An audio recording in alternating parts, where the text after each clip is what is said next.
Let's celebrate the milestones on FT. It's not an even number, but I'm still going to do it because I was visiting my parents yesterday, and my mom's really into like how many views certain videos get and how many subscribers we have.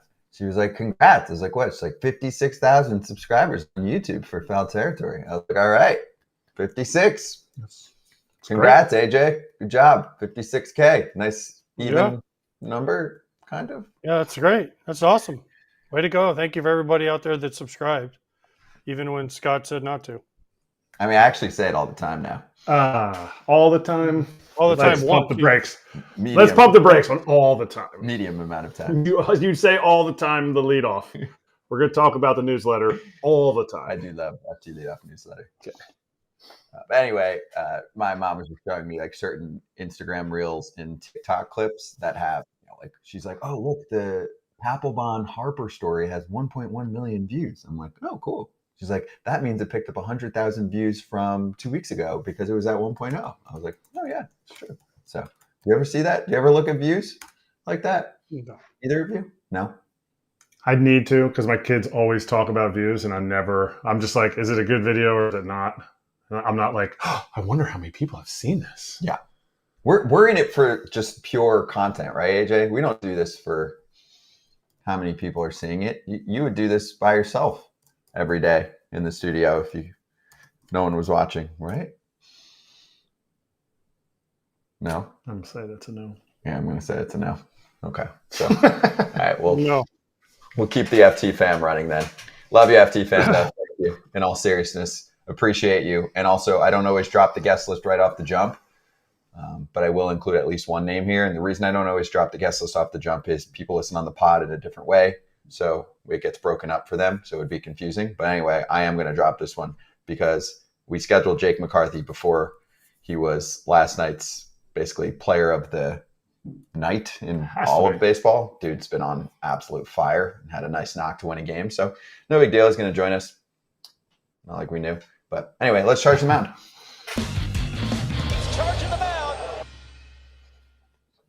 Not one, not two, not three, not five, not six, but 7 straight wins now for the Houston Astros. And I feel like barely anyone's mentioning it. They have a 1.5 game lead in the AL West. And I just want to remember the times when they were struggling because it's been a while. AJ, does any of this surprise you? No, they were my World Series pick before the year started, them and the Braves. So no, not at all. I don't think this surprises anybody. I think this is what we expected out of the Astros. It just took them a little longer to get going. New manager, first year, Joe Espada. Dusty Baker bowed out. They had some injuries. Verlander, some other guys were down to start the year. They're trying to figure out their bullpen. Ryan Presley in a new role. Hader there. Abreu. And some guys weren't swinging the bat as well as they needed to. And now they're doing what we expected them to do. I mean, listen, they're in a good spot right now. They're 2 games up in the loss column. They've won 7 in a row. But the Mariners are struggling. I mean, they can pitch, but again, the Mariners still can't hit. And we saw yesterday in Detroit when Tarek Skubal shoved. But yeah, I think this is where we all expected kind of the Astros to be at by the end of the year.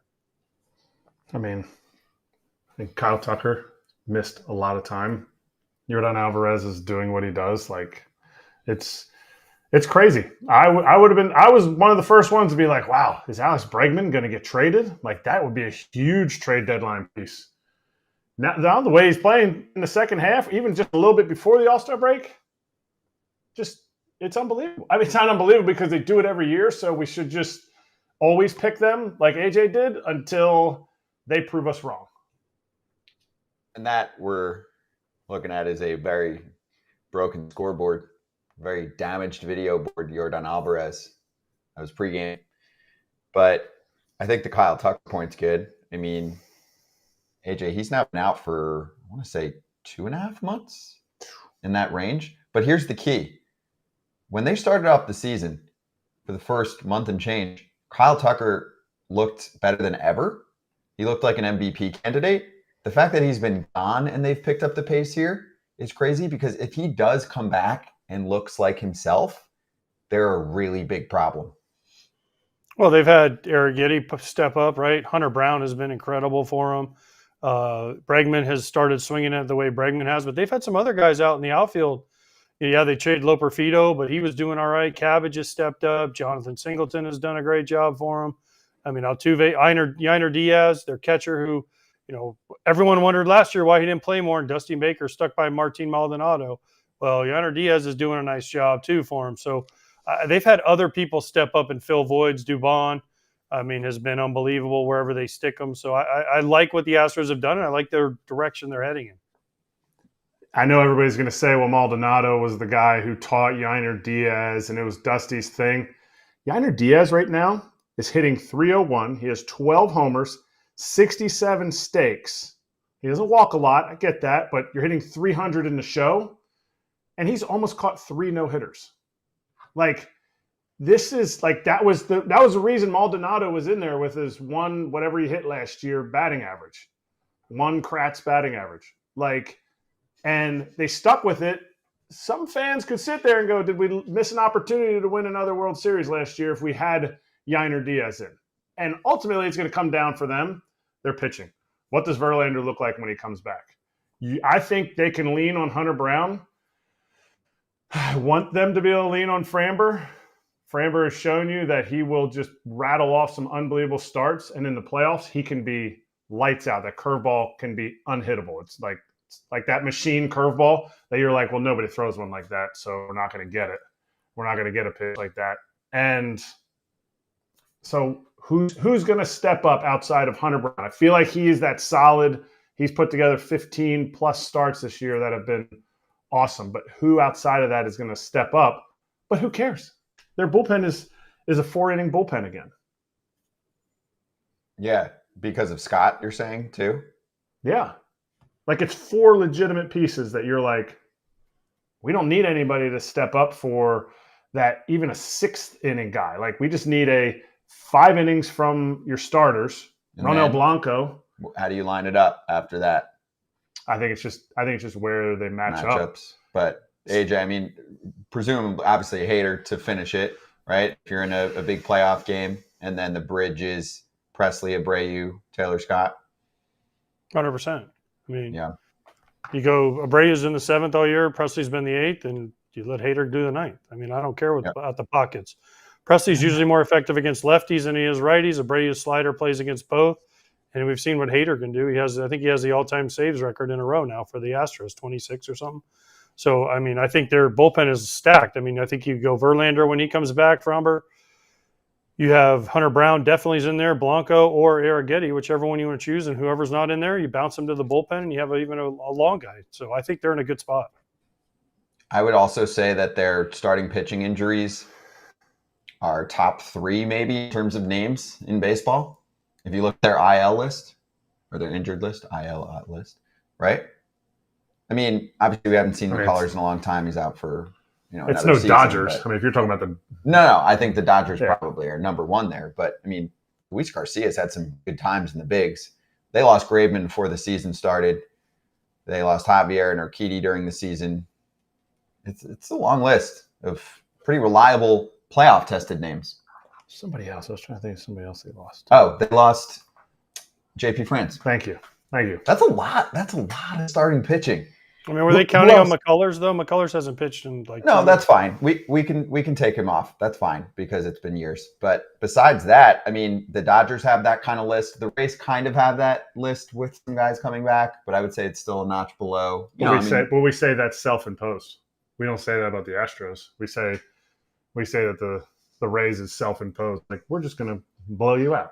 Yeah, I don't think we've seen this from the Astros, AJ, in the current era of Astros playoff ball, right? Like in the past 10 years, this is by far the biggest hits they've taken to their arms. Yeah, of course. It is. It's hard to survive these, but the Astros have done a great job. Dana Brown, he goes out and gets Kikuchi. He goes out and makes some moves. He goes out and signs Hader in the offseason. He built depth, and it's been nice to see, if you're an Astros fan, that they actually have some depth. They're bringing up guys. They didn't have to, go out and buy big free agents, but now, other than Hader at the back end, but he's valuable. He's worth it. So now it's going to be, what do they do? Can they put this into another World Series and another postseason run? Because at this point, it's just like, all right, the Astros are in. They're going to be in, their 8th straight ALCS and probably the World Series again. It's like clockwork every year. And they did all this cutting Jose Abreu. Well, that was a key. Many teams don't have the guts. And Montero.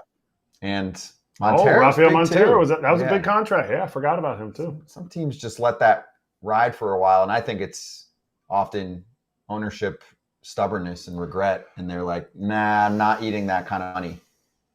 I feel it. So, all right, quickly, and then we're going to talk to Jake McCarthy on the other side. Tarek Skubal, another dominant performance, just staying in the division there because the Mariners fall, and George Kirby got lit up, which is rare, but that didn't turn into the duel that we expected. But Skubal looks like he's kind of on his way to wrapping up a Cy Young award. Am I missing anyone that's going to compete with him? Yeah. No. Who? You said Corbin Burns. Oh. No. If there's any fault, I think Skubal's going to win it. Yeah. But it's not just running away. I don't think it's running away with it. I think Corbin Burns has been so consistent, and he's actually racking up more innings than he did in the Cy Young year. He doesn't rack up the strikeouts, but he is consistently going out there and doing the same thing every time out. And if Skubal falters at all, I think he'll be there to pick up the slack because I don't see Burns. I don't see Burns slowing down. I don't think he has enough to catch him without Skubal taking a step back. But it looks easy for Skubal. Like, he looks bored. AJ, do you think it's close or not? I mean, I'm looking. No, I don't. I don't what the writers are going to look at. Strikeouts are very strikeouts. Everything wins. I know wins don't matter. I mean, all of it. ERA. He's got to. There you go. I don't know. I don't think there's anybody close. I mean, unless he gets hurt and misses a chunk of time, I just don't see a way for Skubal to mess us up. He's throwing the ball too well. He's too confident. He goes out there every time, gives them 6 innings, strikes out 10, and gives up 3, 2, 1, whatever the number is. I just don't know how anybody can catch him. I just don't see it. And there's not really another guy in the American League. Yeah, Corbin Burns having a nice year. He's not having a great year. Nobody else is having a year that stands out. I think the gap between Burns and Skubal is closer than the gap between Burns and whoever the heck is third place. Like when you start talking about relievers like Clase and like that's Seth Lugo, someone like that. No, Lugo got whacked last night. I mean, Lugo's kind of fallen off. Clase, it's hard for a reliever unless they have a Gagne type year where they just don't blow any saves. So, I mean, listen, as much as we want to find somebody else, and we're always looking for the next thing, but man, it's Tarek Skubal's to lose. Yeah, no, but I'm saying, okay, if you compare Burns and Seth Lugo, I mean, Lugo's 13-7 with a 3.04 ERA, 12-4 Burns with a 2.71. Baseball Reference WAR, they're equal, and Lugo has about 10 more innings. It's not crazy. There's a couple other dudes that deserve honorable mention. Otherwise, if we do this I saw this the other day with Ken's show, you get people on YouTube being like, hey, when you talked about NL Rookie of the Year, you forgot the 6th place guy. So it's not even close. Anyway, let's talk to the big man from last night, Jake McCarthy, next on FT. Be right back.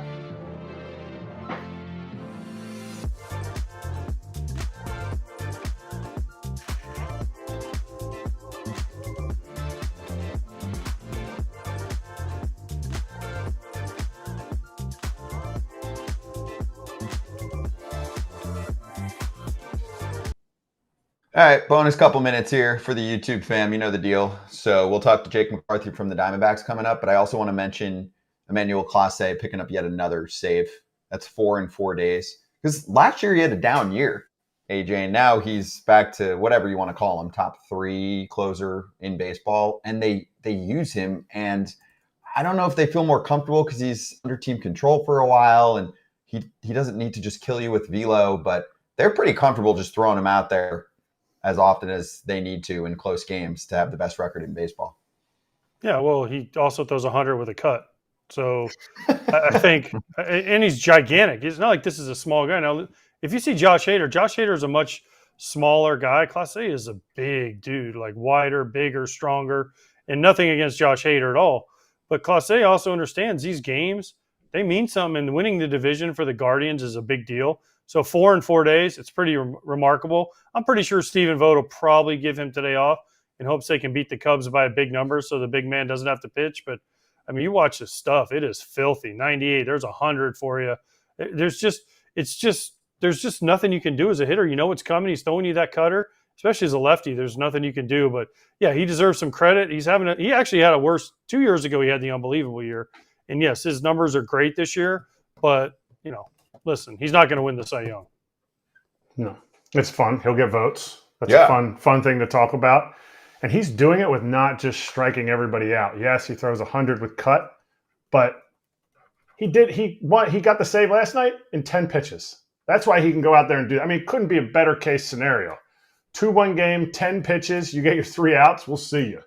And he even mixed in a base runner in there. Like, easy peasy. Game over. The walks, I got to check where we're at. But, yeah, last year the walk rate was at 2 per 9, and he's back to the 1.1. To me, that's the difference. Because occasionally you're going to let up a little contact with him, right? And so if there's 1 or 2 dudes on, that changes the game. What? 3 straight. He's on pace for 3 straight years of leading the league in saves. Wow. Yeah, he's on an epic streak again where he hasn't blown one in a long time. He's at 37 at the moment, most in baseball. Yeah, last year 44, year before 42. So we'll go to NL West. Jake McCarthy with the walk-off knock. First of his career is in the green room, and he's joining in like 20 seconds.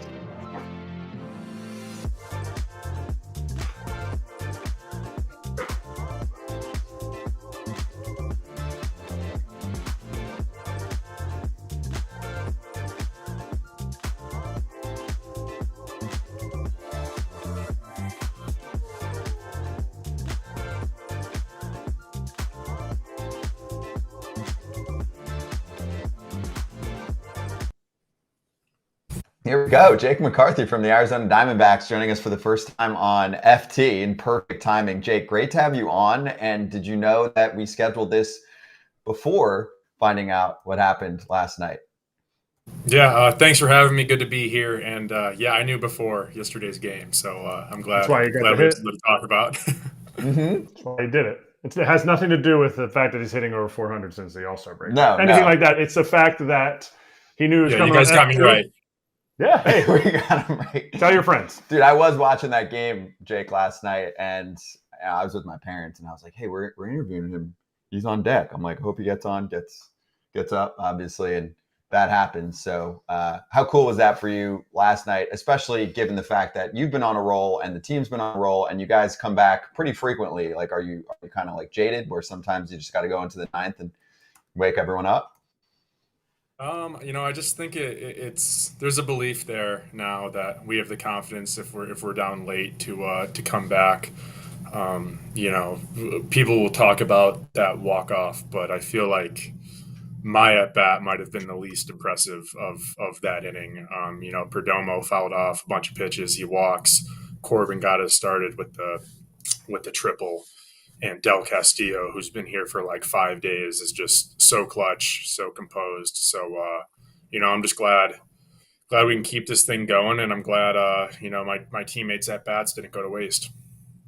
Is it easy right now for you? Because you just said, those guys had good at bats. You just went 100 on Votnik, top of the zone, shot it down the third base line. And that dude doesn't throw many balls in the strike zone. So it's like, he's not just automatic. Yeah, the ball was above the strike zone. And you were just like, on top of 100? Because I know he's got that slider that he throws like 12% of the time. Is it easy for you right now? Or are you like, I'm grinding? No, I mean, yeah, it's been fun coming to the park, especially on this winning streak that we're on, right? We've won a bunch of series in a row. But, man, this game humbles you so fast. I'm very hesitant to call anything in this game easy. I just feel like once you have it figured out, that's when everything comes crashing down. So I'm just trying to just keep an even keel and, continue to just control things that I can't control. And that, just means trying to swing at the right pitches. I know 100 above the zone isn't the ideal pitch to swing at there. But, again, just trying to have good at-bats, and it just seems like we've been doing that 1 through 9 with whatever lineup we put out there. So, again, it's just been really fun to be a part of. Jake, do you guys look over your shoulder at all and say, man, we've been playing really well?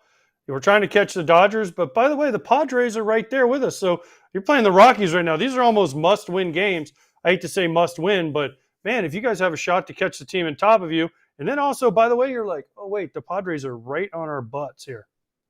Yeah, it's definitely normally like when a game ends. Let's just say ours gets done early.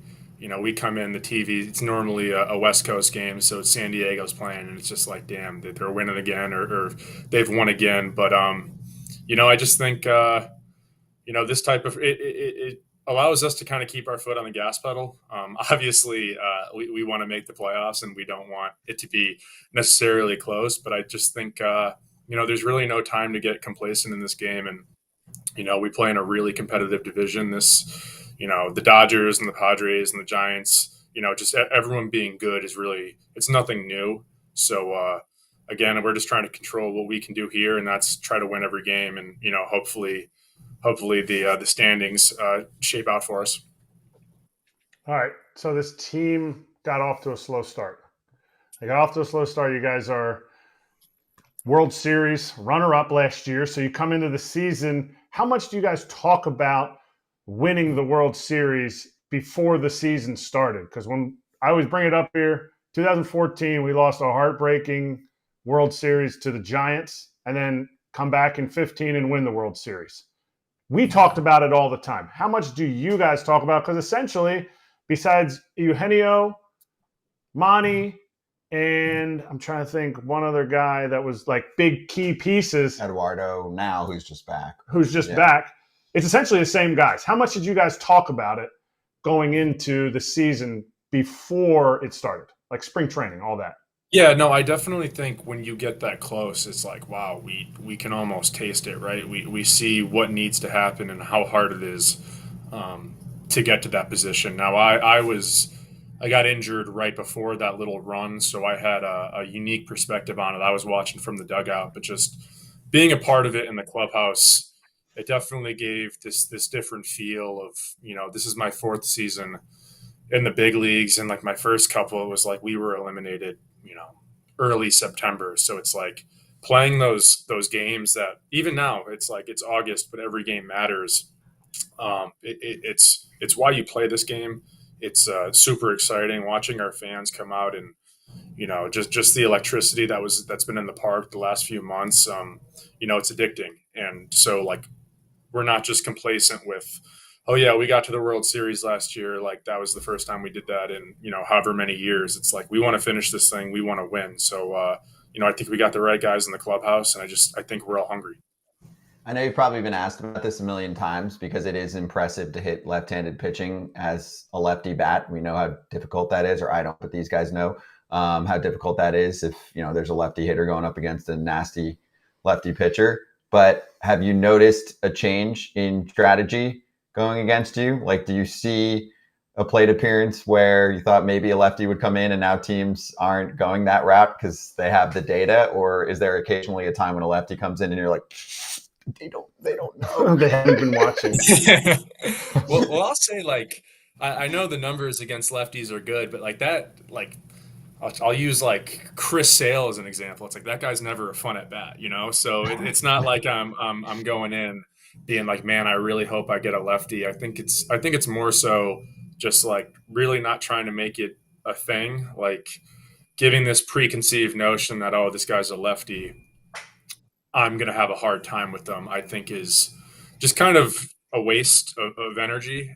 Because sometimes there will be lefties that you see better than a really nasty righty. So, it's like I don't really prefer one or the other, but I just want to remain neutral where it's like, if this guy has given me trouble in the past, sure, then we make an adjustment. But just because he's lefty, just because like he throws sidearm or whatever, I don't want to let that like deter me from my approach. He's still got to throw it over the plate, and I gotta swing at strikes. So I just try to really simplify that.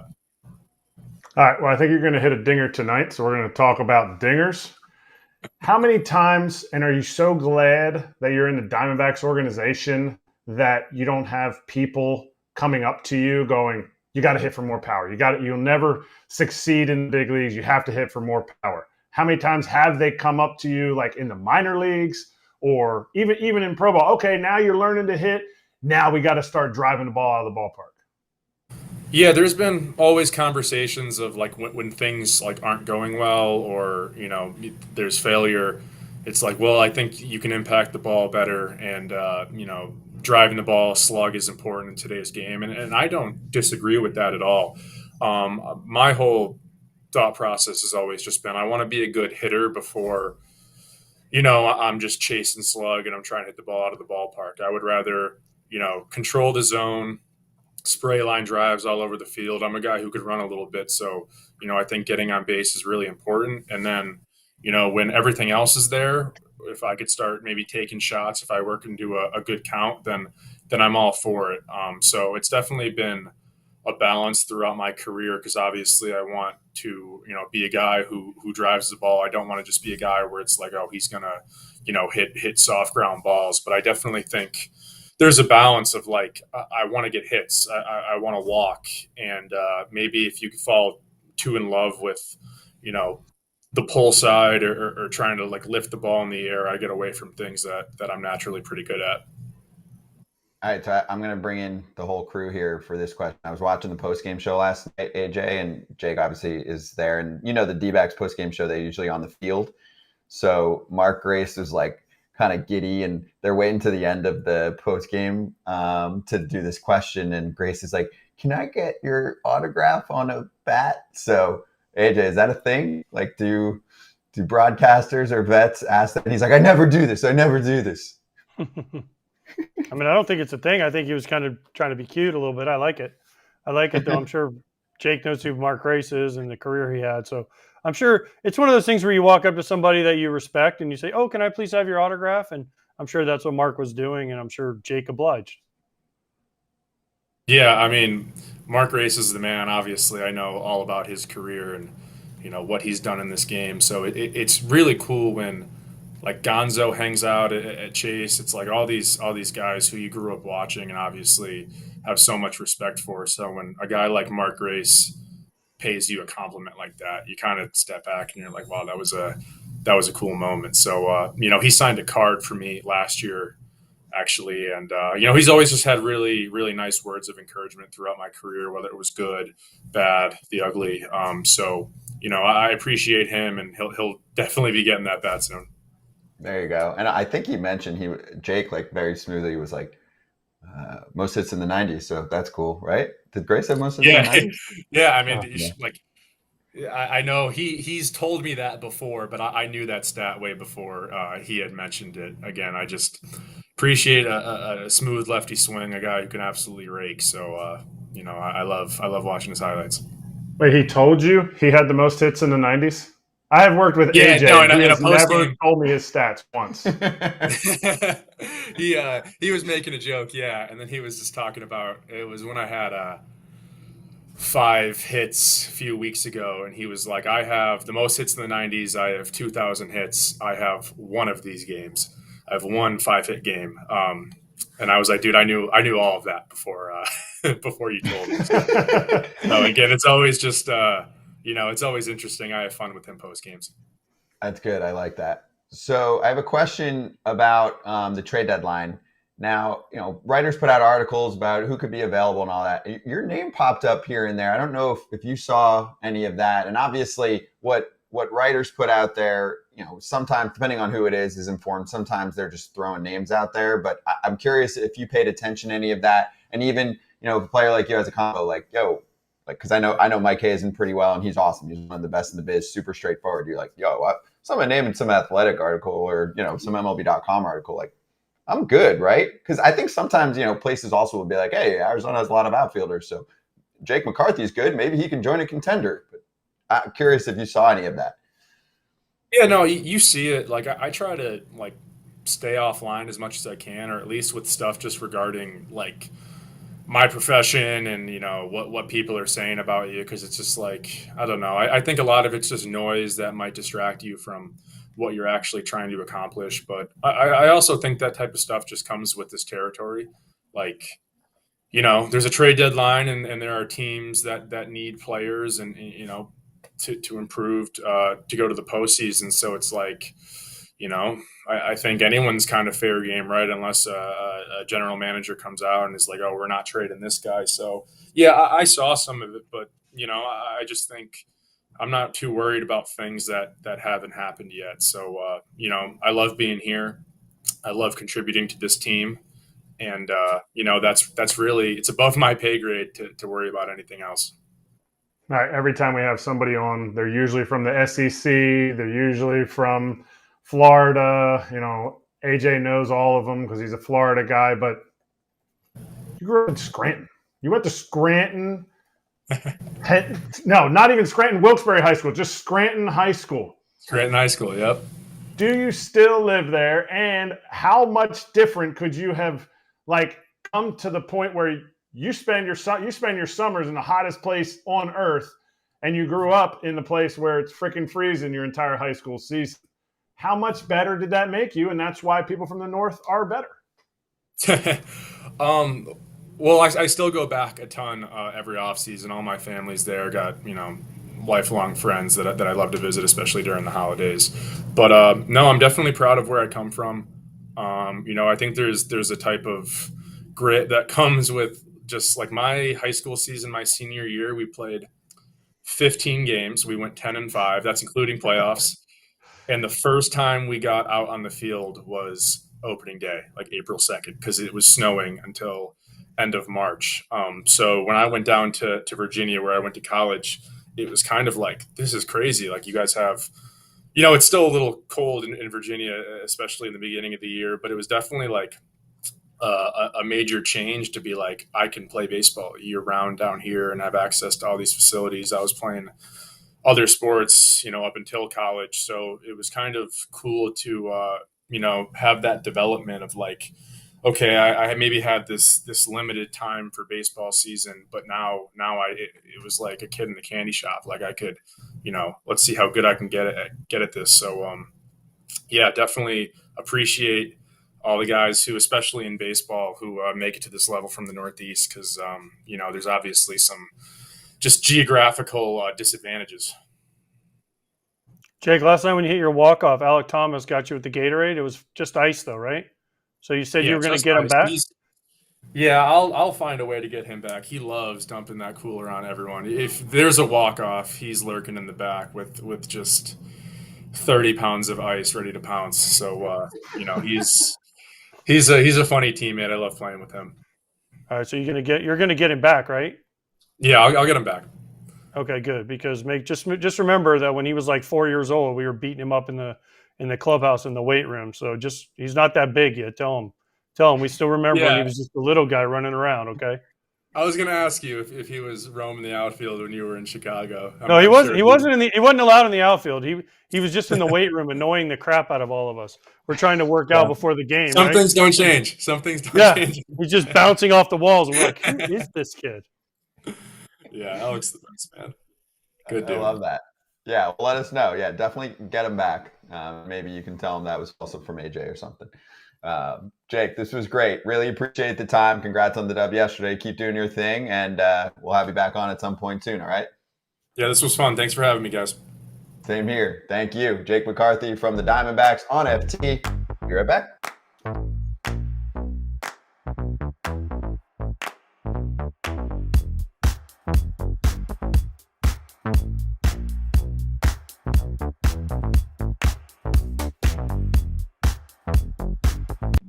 Well, that was the top priority last offseason. Didn't know if it was going to happen or not, but it was the top priority because we felt like he, had this type of upside to him. You're looking at a guy that's probably going to be contending for MVPs for many, many years. He can do anything on the baseball field, from fielding to throwing to running to hitting. I mean, he does it all. Monday night, we were in Chicago, and I can't recall seeing a baseball player take a game over the way he did, a position player. He came up late in the game when we were down. We weren't playing real well that night. He came up. We got some guys on base in front of him. He hits a grand slam on the first pitch, and then he goes out and finishes the game with two diving plays. I mean, just big-time highlight plays. And all I could think of was Michael Jordan. Like, this was like watching Michael Jordan take over a basketball game in the last 2 minutes. You just don't see it in baseball. But his instincts are off the charts. His character's off the charts. I mean, he treats everybody else like they're the best player.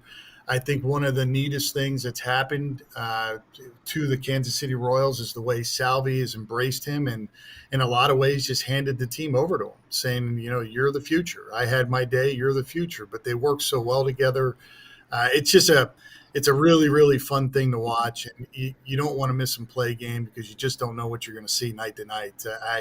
I've never been associated with a player that is this talented in so many areas of the game.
FoulTerritoryShop.com. Look, has a new little promo. Do you guys notice? It's like, where's Waldo? What looks different on the page?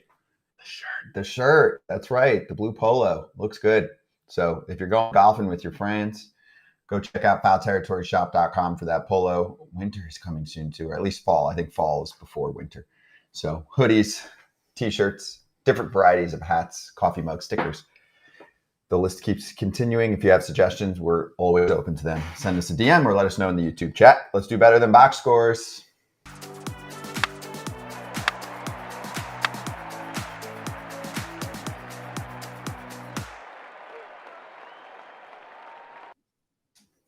AJ, do you think the Yankees were a little bit pissed off about the result of Game 1 against the White Sox and took it out on them? They got pissed on, so they got pissed off. Took it out on them in Game 2. What do you think? Not really, because the White Sox had a chance in the ninth inning. They had bases loaded, 1 out, down by 3. So I don't know how pissed off they were, but the White Sox had a chance. And where was Clay? Is Clay Holmes hurt? Did I miss something that he's hurt? Why did he not close the game last night? I didn't see anything. He was hurt. He threw 44 pitches. Not the night before because nobody pitched, but the night before that, he threw 44 pitches. Because I remember him walking off the day game. I think that was a Sunday day game. No. He threw 40. It was 44? I remember it because he came out and he was like, he finished the game and Wells was walking out with him. He goes, 44 pitches? So I think it might have been he was down for a little bit. I didn't hear anything about injuries. 45. 45 45 pitches on Sunday, AJ. Oh, well, that makes sense why he didn't close the game last night. But, I mean, Juan Soto had a nice game. Nestor Cortez had a nice game. But the Yankees bullpen, they almost blew that game. They were, one swing away from a lot of people panicking in Yankee land. But they pulled it out. And I don't know if they were pissed off, but they still didn't really hit. Other than Soto, he drove in all 4 with 3 home runs. Other than that, they didn't do much. That's true. Judgy had the single off the wall. Makes me feel good when somebody that's more athletic than me hits a ball off the wall and doesn't get the second. Because you've done that? Oh, yeah. But this is crazy. 33 dingers already for Soto. Should I do the trivia question Do it. for AJ? AJ, how many home runs did Fangraphs Zips projections, which is a favorite for the general public that's stat heavy, how many home runs did they project for Juan Soto this season? I'm assuming it was around 30-something because it was 33 he hit. So I'm going to say 33 just because that seems to make the most sense. Otherwise, we wouldn't be asking the question. That is very accurate. That is correct. 33 home runs projected. And I remember reading all the articles before the season started. He's not going to hit as many home runs as you think. This is not probably. This is, they're like not likely to be a 40-homer bat this year.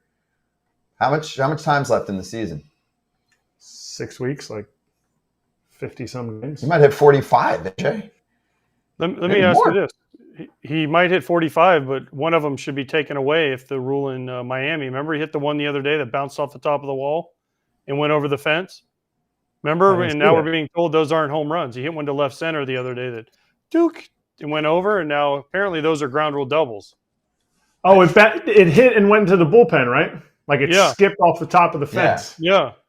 But according to the explanation the other night in Miami against San Diego, those are not home runs anymore. Only if it's tilted. Only if it's tilted forward. That's right. Tilted That's right. forward, and then another player hits it. So when you're playing teams that hit more homers than you, make sure you Tilt tilt them your in. pattern. Right. We still haven't gotten over that call. Oh, trust me, there's more. There's another Ump Show segment. It was to tie the game. We shouldn't No. get over it. I agree. I mean, hopefully it's not a problem at the end of the year with standings, but I understand. But anyway, I mean, AJ, do you think that a lot of projections were too shy for Juan Soto this year? For me, the problem I have with projections, obviously I love them in certain ways, but in other ways, I'm like, when it's Juan Soto and he can do things with the bat, like I don't think he's an automatic plug-in player. Like, oh, his power will only do this in this ballpark. Maybe for some guys that's the case. I just don't see that with a player like him. Like, you don't think he can hit 40 plus just because he's going to a park where, you know, he's not going to pull as much as some others do there, and left center's a little deeper in Yankee Stadium. Like, who cares? Yeah, that division's though is a good place to hit homers. Baltimore's right field. Toronto's still a good place to hit. I don't care what people say. Boston's a little bit deeper, but he can go to left center, right? Yankee Stadium is one of the greatest places on earth to hit, and Tampa's fair. So, I mean, Soto can hit him out anywhere. And now the balls he just misses out in front at home, like in San Diego and Washington, those are home runs like in the upper deck now. So I think that, 33 was a little bit low. Plus, it's his free agent year. Plus, he's hearing from everybody he doesn't have enough power. If he wants to make, bukus of dollars, he's got to hit power. So what's he doing? He's hitting for average. He's hitting for power. And he's listening and saying all these people, Austin Adams, where he's like, suck at Mets. He's saying, suck at people. We're going to get to that. Oh, and he's not even 26 yet. Yeah. Like true. You're still learning your swing. I know he has 3,000 at-bats, started his career 6 years ago. I get that. But at 26, you're still learning, and he is a top 5 supreme talent in the game. And also, if you want more Yankees coverage, we have a new show we just announced. It's called Pinstripe Territory, our guy Derek. So make sure you check out all of his shows on podcast, YouTube channel, the whole deal. And AJ gave me my transition. Austin Adams getting the job done against the New York Mets and letting everyone know about it and going viral for it. So, AJ, did you like it? And did you see what Edwin Diaz said afterwards? I mean, both quotes I thought were interesting, but what's your take on this? Listen, Austin Adams, he got DFA'd by them in spring training, so he's a little bit mad. I mean, he probably went a little bit far, but who cares? It's the heat of the moment. And he went with it, and he owned it. But then his quotes after the game, I get it. He likes Jose Iglesias. It's a cool song, all that stuff. Edwin Diaz, of course the other team's going to take exception to it. They should. But it's not like they can throw at him. I mean, if a guy hits a homer, what's he going to do, stand there and watch it for an extra second? I mean, come on. I mean, I like it. It's good for the game. We want emotion. We want guys to be real. He's pissed off. They released him. Then he got out of a big jam. So, yeah, they're in a playoff race. He just shoved. So, good for him. But maybe tone it down a little bit. But, again, at the same time, I'm kind of like, I like the emotion. The extra, once you cross the line, once you cross the actual foul line, the extra, that's what I don't agree with. But, like, what Edwin said, he crossed the line because that's something we do when we hit a home run or something. I'm like, so you've patented? Yeah, it's trademarked. Like, why can't, I wanted so bad when Rafael Soriano, the closer, who's with the Nats at the time, to hit a walk-off homer against him because it annoyed me after the game when he got a save. He would pull his shirt out. He would untuck his jersey. I loved that. And it annoyed me as an opponent. And so I'm like, if I hit a walk-off against him, I'm pulling my jersey out before I get to home plate. And that should be fine. And I feel like that's fine. I don't feel like I don't understand why Edwin says, you can't use our OMG celebration. I didn't agree, again, with what Adams did when he crossed the line and he just kept, he was taunting fans. He almost missed his, cheater check. Yeah, but AJ, he thought he could be out of the game. You get DFA'd, and then look at him. Look at the season he's having. He's been a good reliever for the A's. The only problem I have is how post-game, with that quote, I'll bring it back here real quick. I thought he should just own it more and be like, yeah, they cut me. Like I let it all out emotion wise. Like this, you don't know what I went through behind the scenes, right? He goes, honestly, I looked up and was so surprised I got out of it. I was like, oh my gosh. And then it dawned on me. I was like, oh my gosh. So then I did it. I mean, that song is sick. Iglesias, good dude. Like, that's fine. I'm sure he does like the song, Iglesias and all that. But AJ, if this was you post game, wouldn't you have been like, yeah, they freaking cut me. So I wanted to troll them back, and it was good fun. Yeah. I'd be like, yeah, I did it. Now what? You're not going to throw at me. You hit a homer off me, so what? I had my first time back, and I did this, and yeah, he should have maybe owned it a little bit more. Listen, I'm as someone that hit a home run off Zambrano once and did the whole thing that he used to do, and I've done a lot of stupid stuff in my day. You know what? You own it and you wear it and you move on. I mean, I've done a lot of things where I've been thrown at and I've been yelled at and I've been told things in the newspaper. But you know what? At the end of the day, it's a fun game. It's meant to be full of emotions. If you get mad, so what? I'm more impressed with the people that don't have emotion in games. Because in that moment, he got the strikeout. Like, he got a strikeout, and you are such a liar if you're like, I completely forgot that they cut me. I completely forgot that I was going to go play in the bushes. No, every team I'd ever faced, I wanted to hit a dinger against them. Like, in that moment, and I'm not going to say anything goes, but in the moment, like, you have a lot of emotion. I make money off this. Last week, I'm like, bet I'm most excited about, AJ? Zach Eflin going up against the Rays. I'm like, cool. I'm taking the under on this game. And I'm hitting the Orioles money line. Doesn't happen every time, but it happens pretty often, doesn't it? It does. It does. Guys want to do well against teams that release them or get rid of them or trade them, especially when you play them right away. I mean, listen, I remember in 2014 the Red Sox DFA'd me. We played them about 2 weeks later when I was with St. Louis, and there were no 3 games I wanted to win more than those 3 games to shove it up their rear ends. I love that. I love that so much. All right, we're going to take a quick step aside, and then Jen Lada from ESPN is going to join us next. There's a really cool documentary coming out on the Armando Galarraga situation. He had a perfect game, but it got swiped. We didn't have replay back then. So we're going to take an inside look at that doc.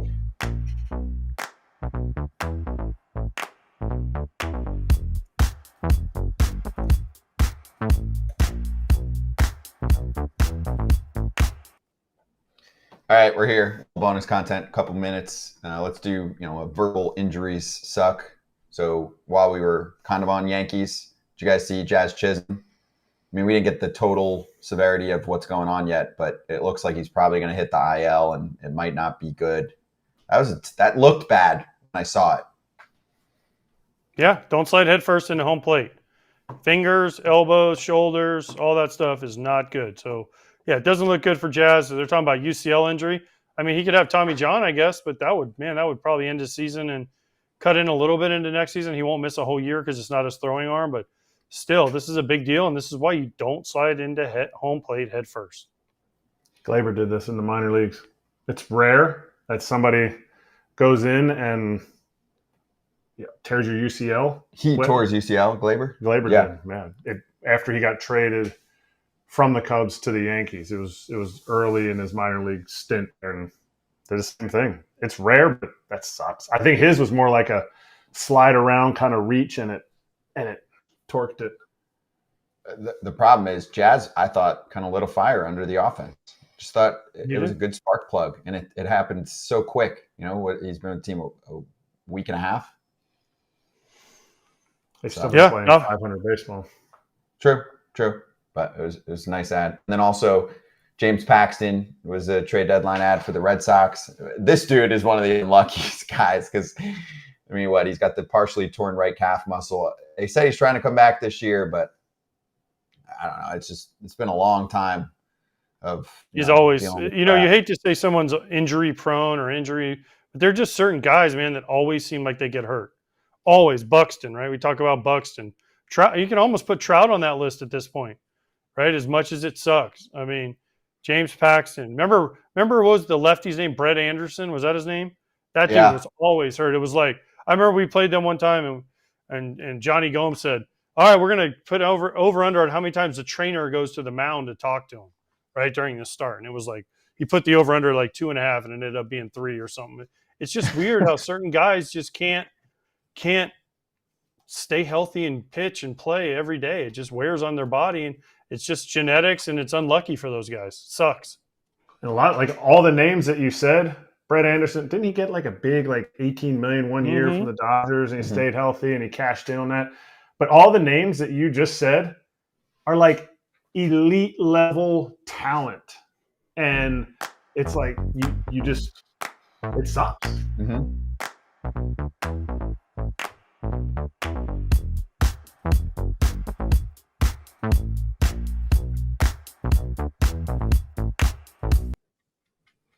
All right, so we are going to be joined in a moment by ESPN reporter Jen Lada, who is part of this documentary that's coming out on ESPN and ESPN Plus on Sunday at 4 o'clock Eastern. It's called 28 Outs, an Imperfect Story. And of course, it's about Armando Galarraga getting absolutely hosed, screwed by a bad call that would have been the final out of a perfect game. So let's get a sneak peek first, because Jen was able to go straight to the source on how it all went down. Good morning, everyone. We're going to talk today about the case of Armando Galarraga. Back in 2010, he was on the verge of pitching what is known as a perfect game. 26 up, 26 down. In the 150 plus years of baseball history, it's only been done less than 25 times. 27 up, 27 down, baseball immortality. What happened there has been talked about for the last decade and probably for decades to come. Crowded better than 17,000 to its feet. Everybody's on pins and needles trying to envision how this is going to end. He's going to do it. It's going to happen. Ground ball, right side. Cabrera will cut it off. Galarraga covered. I remember thinking, oh, he did it. I'm out. He's out. No, he's safe. He is safe. Oh my goodness, Jim Joyce, no. I was the most hated man in the world. I was in shock. What a travesty for Armando Galarraga. This is a history call, and I kicked the shit out of it. It struck me as being an example of an injustice. The goal of the overall project was how to use precedent in order to see if that could change the outcome. I have received your submission, an 82-page document, Making a case for Armando Galarraga to be added to the list of pitchers who had a perfect game. Sincerely, Robert D. Manfred Jr. Do you think Armando Galarraga earned a perfect game that day? E60 presents 28 Outs, an Imperfect Story. August 18th, 4 p.m. Eastern on ESPN. Same day streaming on ESPN Plus. Talk to Jen in a moment. AJ's shaking his head. Do you get chills from watching that? I got chills. And it takes a lot for me to show emotion. But AJ, do you remember that? It's not a perfect game. I'm sorry. As somebody that's been a part of two of them, let's keep that number down, okay? Let's keep the number down. 72 Dolphins. 72 Dolphins. As much as this sucks, there's I guarantee you, if we went back and had video of every single baseball game of all time, there's got to be somewhere else where something was ruled an error and it could have possibly been a hit for a no hit. You know what I'm saying? So I think once we go down this road, unless you have footage of every single game, and listen, Armando Galarraga is a great dude, and I love Jim Joyce, one of my favorite umpires. I mean, he's doing commercials with Ken Griffey Jr. now, throwing Ken Griffey and Melissa Griffey out on, the Geico or whatever that commercial is, right? And he was one of my all-time favorites, but he made a mistake, and this was the human part. This is one of the reasons we have replay now. You can't just go back and change history, though. As much as it sucks for Galarraga, as much as Jim Joyce feels it every day, I know he does, every day of his life, it happened, and you can't go back and change history. I mean, unless we're like in the Marvel universe and like there's multiple timelines like Loki where we go back and we don't like this one, so we jump to another one and try to figure it out. There's just no way to change what happened, and it sucks for these guys. It really does. I hope Jen Lada asked that question to Commissioner Manfred, because we saw a little sneak peek there. Let's bring in Jen. Did you bring up the whole Marvel universe thing to Commissioner Manfred, Jen? How are you? Can't believe I didn't think about the multiverse element of this story. Are we sure there's not a timeline running concurrently with this timeline where Armando Galarraga got the perfect game? Yeah, that was a miss, especially because I'm a Disney employee. I should have been able to roll that sucker into there. No, I did get to chat with Manfred though, so that was pretty intense. And we obviously reveal in the documentary what his position on it is. But, AJ, you're not alone. Like, we talk to a lot of baseball players, and, guys are mixed. Guys are torn on whether or not they think they should review it. There are some who adamantly believe it should be changed because they were there. They saw it happen. It's kind of like the progressive commercials. We all see it. We all see it. Like we saw it with our own eyes. We know what happened. But it doesn't surprise me that players are conflicted on whether or not it should be changed or not. Does Jim Joyce or Armando Galarraga think it should be changed? So Jim Joyce, and a lot of people don't know this, he called the Major League Baseball Commissioner's office the day after it happened. And he said, I'll do anything. Short of being fired or being forced to retire, I'll do anything you ask me to do to get this changed. His thought was Armando Galarraga should not have to wear the mistake he made for the rest of his career, for the rest of his life. And of course, as you know, Bud Selig wasn't interested in taking that call. He was very defiant, actually, about his position, what his role was as commissioner of baseball, and the Pandora's box that it would open if you start changing calls. But the Monmouth University Law and Society class, which is why we brought this story back, they did a 82-page appeal to the commissioner of baseball using precedent in baseball for why Armando Galarraga's game should be changed. They talked about Pandora's box and said, well, you guys instituted instant replay because of Armando Galarraga's game. So the good news is nobody else has to deal with the fate that he, fell into that afternoon, that evening. And I asked Manfred, I said, is there this lengthy list of appeals? Are there all these people knocking down Major League Baseball's doors saying, well, you need to change this call and this call and this call? And he said, well, no, it's more hypothetical. They're just concerned that it would open up a can of worms of other people being like, well, there was that one game where this happened and you have to change that, which, again, feels a little like a straw man argument. Listen, again, I want to say this. He did everything right. Jim Joyce did everything right. Armando Galarraga could not have been any more forgiving for what happened. And I don't mean this with no emotionlessly or, nothing to think about, but like, it's just not. I'm sorry. Like, it's just not. I mean, it sucks. It really, really sucks. And I was torn on this because I remember watching this because I was thinking, man, this is so cool. Armando Galarraga is going to throw a perfect game.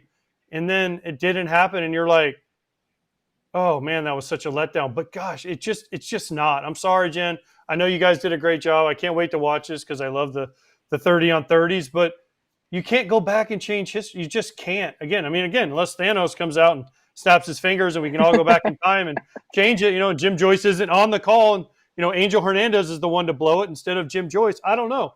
Right. But it just isn't, it's just not. And it sucks. And I feel terrible for Armando and I feel terrible for Jim Joyce. And I'm sure you guys did this, but listen, I have like 10 calls in my life. I'd like to go back in baseball and change. And man, I might have 3,000 hits and 500 homers and be going to the Hall of Fame. So, hey, Bud, Rob, if you're listening, let's go back and change them. Relax. Here's the thing. Do you think that Major League Baseball would have acted differently if it wasn't Armando Galarraga? If it was Max Scherzer? If it was Justin Verlander, who were guys on that staff as well? You don't think that they would have had the backing of more fans? They were, all-stars. They had a little more clout in the sport. You don't think baseball would have felt even more pressure then? No. I don't. I think it didn't matter who it was. I don't believe it mattered. I just believe the call was the call. And this is one of the reasons why we have instant replay. But no, I don't think it's a huge reason why we have instant replay. 100%. But you have Major League Baseball if it was Verlander, they wouldn't have changed it. They used Galarraga. They said, hey, we want you to be the face of this. Can you hop on some Zoom calls? Can you drum up support for this? So that when Selig went and presented it to the owners, instant replay, it was unanimous. He was a big reason why, because they were like, that was a huge black eye on our sport. We don't ever want anything like that to happen again. We've got to get it right. And so there's a part of the student body that did this appeal that said, like, if for no other reason than he was this big reason why you guys actually took the step forward and had instant replay implemented into your game, if for no other reason than that, reward him with what we all know he did. That's good. Although I will say, George Springer's foot would like a word there. Last night, he clearly got hit on the foot, and we're going to talk about it later. But, I mean, it's not perfect science. D-Rod said it. Johan Santana. D-Rod from our chat said Johan Santana lost a no-hitter. Ended up obviously getting one, but on a foul ball. So should we go? No, he got the no-hitter. No, he got it on a foul ball. He got on it. A foul ball. So should we take that away? Right. Yeah, it's a great point. The students who put together this appeal, which we cover in the documentary, also talked about George Brett's incident with the pine tar on the bat and the home run that was ruled an out, and then they came back 4 days later and changed that. They talk about Harvey Haddix, who famously threw 13 innings of perfect ball, and then about a couple decades later, Major League Baseball decided, well, actually 13 innings of perfect ball isn't a perfect game. The distinction earlier had been if you throw 9+ innings or 9 innings of perfect ball, it counts as a perfect game. They ended up losing that game, so they took the perfect game away from Harvey Haddix, and they use that as precedent to indicate that, like, look, there have been times when Major League Baseball has gone back on this. I can't help but wonder, guys, as we get a younger audience, a younger generation, I have a 15-year-old son. He was blown away that this was a reality, that this was something that had actually occurred on a baseball diamond, because really the only baseball he's ever known is if you get it wrong, you go up to a booth or you go to a camera and you have somebody eye in the sky and change the call. He was shocked that this had occurred. I think it's great that we're introducing it to a new audience, a younger audience. There's a lot of young baseball fans still out there. And I can't help but wonder if you get a different commissioner in the Major League Baseball office, whatever Manfred decides to move on to something else, if they would feel compelled to do it. I think Manfred's relationship with Bud Selig is a big reason why he is hesitant, although he believes Armando Galarraga earned a perfect game that evening. Okay, that's interesting. So what about on the Galarraga side? Number one, do you feel like he has almost more fame because of this, right? Like, do we know him even more because he's the only dude in recent memory to go through this whole process and get screwed over by instant replay? So, can you take us inside what your conversations were like and just how he was, nowadays looking back at this, when your memories, your legacy, all of that is what you have at this point after you play, especially for someone like you mentioned, who wasn't a big name in baseball. Yeah, he recognizes that he got a certain level of infamy from it. The old test is how many of the 24 guys who have thrown perfect games can you actually name? And most baseball fans, and this is unscientific, I'm just throwing it out there from the comforts of my backyard, most baseball fans know Armando Galarraga. I'm not sure how many other guys they can tell you through perfect games. Probably you guys and your audience, because you guys are so baseball centric. But the average baseball fan cannot name a lot of guys who have thrown perfect games. So Galarraga recognizes that he did benefit from the bad call in some ways, in that his name will go down in infamy and sort of be the one that people remember, as opposed to all of the other ones that have occurred. And again, there haven't been that many, right? You guys, 24 in Major League Baseball history, but he recognizes that is a big part of it. I will tell you this, guys. What I learned about Armando Galarraga during this documentary process, and we did this, took us about 1.5 years to put this whole piece together, was he was just happy to have thrown 7 innings of ball, 7 innings of no-hit ball, 7 innings of perfect ball. Like, he had been bouncing back and forth in the minors and the majors. He was barely clinging on to that 5th starter spot in the rotation. He just wanted to prove to the brass that he deserved to be there. And so, once you sit down 21 guys in a row, you're going, okay, I feel like I've accomplished that. So while he was upset about not getting the perfect game, he really felt like he had done enough in that moment to show he deserved to be in that rotation. He did. But, okay, let me ask you this. Jim Joyce, big part of it, right? Do you remember the 85 World Series? Don Dakinger made the call at first and changed the World Series. See? We could go back and change that. Maybe the Cardinals beat the Royals in 85 They That don't is the celebrate. one that everyone's. That is See, the one but that I'm just everybody saying, mentions. Yep. there's so many things you can go back. Like the George Brett thing to me doesn't apply because it was a bad call by Tim McClellan, who was an awesome guy and was an awesome umpire. But he made a bad call. You know, they were waiting on it, and they're like, "Oh, it's 18 inches instead of 17 inches of pine tar," and then that's why George Brett lost it. And that's why, because they appealed it, and it was the wrong ruling. This was just a bad call. I mean, how many times you have a kid? Does your son play sports? He does. Yep. Has you ever seen an umpire or a referee or anyone in his sport make a bad call? Hundreds of times. So should we go back and change every one of those? No, not at all. In fact, that's a big reason why this incident has a lot of traction, because the lesson is things will not always go your way, right? Like there are going to be bad calls. You're going to lose games because of bad calls or misinterpretations of rules. Absolutely. And I think that can still exist. I do also think that Armando Galarraga can be put on the list of guys who threw a perfect game because he did throw a perfect game. Obviously, the umpire, or, Jim Joyce, as we've discussed, got the call wrong, and Armando Galarraga got penalized for that. But I think it can be both. I think it can be a symbol of extraordinary sportsmanship, and it can be a lesson for the youth to say things aren't always going to go your way, and sometimes you just got to eat it. And retroactively, you can say, we all saw Armando Galarraga throw a perfect game. If we want our record books to be right, let's put it in the record book as what it was, which was a perfect game. I disagree with AJ. I love, though, guys, and this is why we did this story. There's so much passion on both sides of the argument, and it goes to players and managers and people who have been around baseball for their entire lives. Like, they're on both sides of the fence on this thing. So when you have a topic like that it elicits so much debate, it's definitely worth investigating. I just want to, because not that my opinion matters, but I would like to state that I'm in between everyone. I'm okay with them fixing it, but only if Major League Baseball goes through every game of all time and fixes everything. So I'm okay with it, but I need the technology there to be able to fix everything. That's only fair. Yeah, but life's not fair. Like, it's not. We don't need to be everybody gets a trophy generation. We don't need to give him a perfect game. I think everybody, without going into a whole big long story, because I have one quick question, because this is so, everybody I feel like handled this situation so well. Armando, Jim Joyce, the next day how Armando handled it, how Armando's handled it, doing this whole documentary. In all your investigation, is there anybody that's kind of a villain in this whole story? Like, where it's like, it's not all just feel good, or is everybody like peachy keen with this? No, I think everybody has really come to grips with how it all shook out. If there are villains that you need to identify, just going back to our Marvel conversation at the beginning of this, it would probably be the fans who kind of took it to the extreme, who sent Jim Joyce death threats, who, wished that his house would blow up with his entire family in it over the call.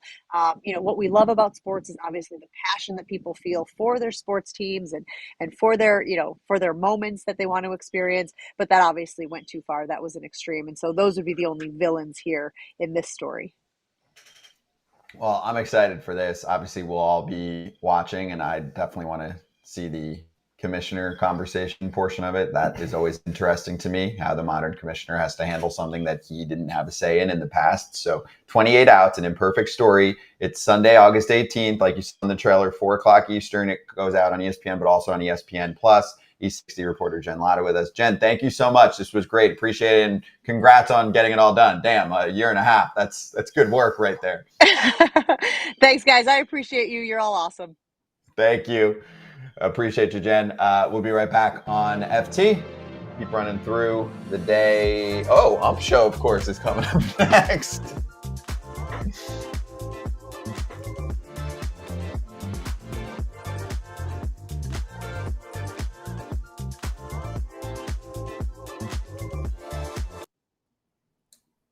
That was good. Just wanted to say that was good. Good combo. Cool to hear from you guys as former players. And she's got a point. It's heated. The combo is heated. And when you do have that, it doesn't matter. Just the fact that you enjoyed that segment, right? To talk about it. I totally enjoyed it. That's why they do the doc. That's why they do E60 and they do a whole episode on it. It's basically a documentary, right? It is. And the only thing I have to say, because AJ's had a perfect game, I have to stand up for AJ here. He is not being coy or arrogant or egotistical in this in any way. You play the game that's in front of you, whether you're playing ping pong in your basement or you're playing the 27th out in 2010 for Armando Galarraga. You play the game. Just because it doesn't go your way, just because something isn't quote unquote fair, we shouldn't go back and change it. Like, we're not playing hi-ho Cheerio and spinning the wheel. Yeah, but this, AJ, is why I have a problem with people that say I like the human element for the strike zone, because I'm like, if it's perfect, right? I get it if there's still flaws with the system, but if it's literally, if I told you there's a perfect system to be able to call balls and strikes, it's not perfect. Still don't want it. No, I know it's not perfect, but some people say even if it's perfect, I like the human element. And I'm like, that's stupid, because if we have the technology to do it, we should do it. We didn't have it in 2010, though, so that's why it doesn't. It's different. I look back. Kratz, did you ever strike out on a bad call? Did you ever hit a ball and you're like, that ball's fair, but they call it foul? Did you ever? I remember them too. Exactly, but you know what? You're like, oh, okay, stuff happens. It's time to move on, right? I as much as, again, like I told Jen, as much as I respect this and the way everything was handled, I just can't see going back and changing things, because I guarantee you, if you went back through every single rule or every single game in the history of Major League Baseball and said, da-da-da-da-da, I guarantee there's probably a one-hitter or something. Like the guy she said with 13 innings. He didn't complete it, so it's not a perfect game. They lost the game. He went 13 innings, great. He didn't win the game. It's not a perfect game. It's like a combined no-hitter. It's a cool thing, but it's a combined no-hitter. It's not a no-hitter. It's by one person. That's what we celebrate, and the title of it says it all, 28 outs. He got 27 outs, but he didn't even get a no-hitter because as bad as the call was, I think it's Jason Donnell was the guy. He was ruled safe, so he got a hit. So he didn't even get the no-hitter. That's right. It's true. But that's why it's great. I don't know. That's why. All right, so wait. Max Scherzer, should he get a perfect game when he hit Jose Tabata? Stuck his elbow into it?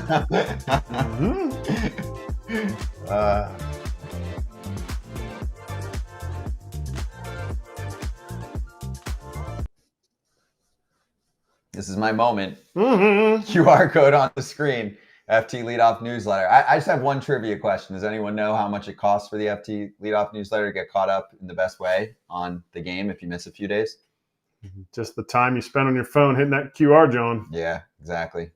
Seconds. So get after it. Scott's moment right here on the FT Leadoff. Just. Thank you. I'm going to post the link for everyone so you can go get after it. All right, Ump Show time. Right.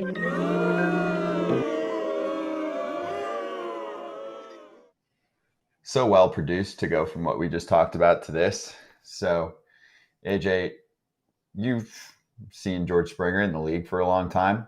Pretty happy, go lucky, fun, loves playing the game guy. Have you ever seen him to this extent in a ball game? No, I've never seen him get this mad. I've never seen him. The ball clearly hit him. And you talked about technology. We should change it. We should go back and change it because we have the technology to prove it hit him. So we should go back and change it. He should get a hit by pitch. No ejection. I mean, I don't know how much more obvious you can make it. Everybody on the field thought it hit him.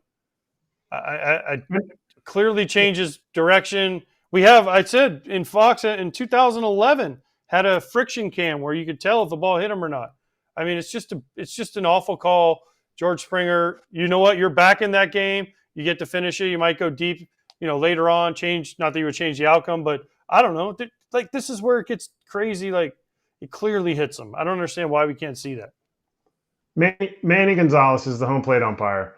And the only reason I can see George getting so mad is because Manny said something. But I know Manny really well. Like, he was a minor league umpire when I was coming up through the minor leagues. And he's a great dude. I just don't understand why he got so mad, like, in that moment. Like, Manny missed it. But it's okay. We can just go look at replay. It's not Manny's fault. So George blacked out. Yeah, they didn't do, as far as I saw, a post-game chat with the pool reporter. They should for that case. And we are always saying, hey, we need more accountability here. But AJ, crew chief, I'm not a fan of that. I want the replay guy. There's an umpire, a real umpire in New York who watched that and said, nope, I just want to hear what he had to say. Like, what did you see that led you to believe that a ball ricocheting off a foot and going a little bit of a different direction and clearly clunking it is not actually a hit by pitch? What did you see that everyone else on the planet missed? Remember how in NFL or in they have like where you can hear what they're saying? XFL, UFL, USFL, whatever it's called now. Yep. Right. Minor league football. we can't get that in the big leagues. We can't get because when I've asked umpires about it before, they say they don't hear anything until they make a decision. So they're just sitting there, and then all of a sudden they get a yep safe or yep out or you blew it or whatever they say to them. Why can't we hear that conversation? Because I would love to hear that conversation, especially as a player. My third baseman 2 years ago on my team runs the headset in Philly at Citizens Bank. He like runs it out to the umpires when they did that before, and he was like, dudes would just stand there and they're like, I don't hear anything. Like, they're not telling me anything. And he'd be like the umpires would talk to him and be like, I don't know why this is taking so long. Well, it's not, but to AJ's point, it's not in a discussion. It's up to them once it goes to New York and they just tell you yes or no. They're not like, hey, so we saw this. What do you think? Like, they're not doing confirmed, no, unconclusive, or you got it wrong. Or overturned. Yeah. Right. That's it. So I can tell you, AJ, it took a long time for the league to get to, and the umps, to get to agreeing on the microphone situation. I mean, I started asking those questions at least 10 years ago, maybe more. We were like, hey, this would be awesome on so many levels. It would give us more credibility. Fans want it, the whole deal. Why can't we have it? We had meetings about it back when I was there for years. Obviously, I wasn't a decision maker. We were just asking the questions. Like they do meetings with broadcasters, which was great. It was good for transparency. And they're just like, we're not there yet. We're working on it. It's going to happen eventually. But it took a while. When did that get implemented? 2 years ago?